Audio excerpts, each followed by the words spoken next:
राम का नाम लेने से क्या होता है।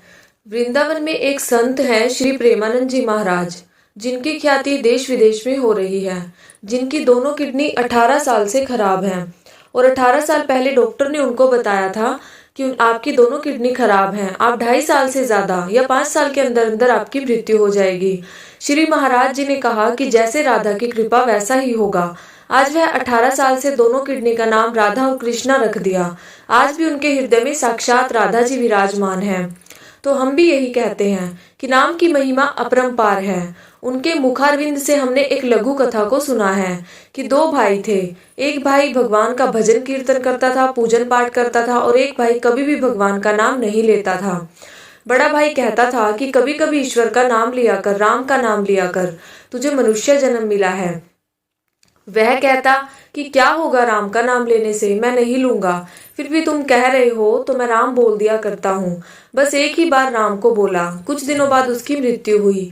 यमराज ने पूछा कि बोल भाई, तूने जीवन में कुछ भी पुण्य का काम नहीं किया, सिर्फ तुमने एक बार राम का नाम लिया है, इसलिए इसका फल बहुत बड़ा मिलता है और हम ब्रह्मा जी के पास तुमको लेकर चलते हैं। उस जीवात्मा को ब्रह्मा जी के पास लेकर गए। ब्रह्मा जी ने कहा कि मुझे भी पता नहीं कि एक बार राम लेने से क्या फल मिलता है, चलो भगवान विष्णु के पास चलते हैं। भगवान विष्णु से पूछा, आप ही बताएं। भगवान ने कहा कि जीवात्मा को मेरी गोदी में बिठा दो।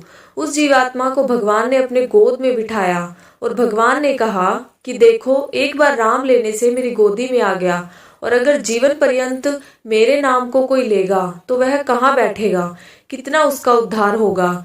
इसलिए कहा है, कहो कहाँ लगी बड़ी बड़ाई, राम न सकी नाम गुण गाई। अर्थात भगवान के नाम का जो उच्चारण करता है उसका लोक परलोक दोनों सुधर जाता है, और जो भगवान का नाम नहीं लेता है उसका लोक 84 योनियों में आत्मा को भटकता रहता है। एक बार राम का नाम लेने से भगवान की गोद मिल जाती है तो 9 दिन तक अगर कहीं भी राम कथा होती है तो कितना नाम सुनाई देता है। कहते हैं कि वहां के पशु पक्षी जड़ चेतन सब तर जाते हैं। इसलिए जहां भी हो, कहीं भी हो, जैसे भी हो, भगवान का भजन करो, सुमिरन करो, नाम लो, भगवान की कथाओं को सुनो, भगवान के सच्चे मार्ग पर चलो। भगवान के नाम पर कभी भी किसी प्रकार का गलत संदेश नहीं देना चाहिए एवं सदैव भगवान का भजन करने का अवसर ढूंढते रहना चाहिए। जय श्री राम।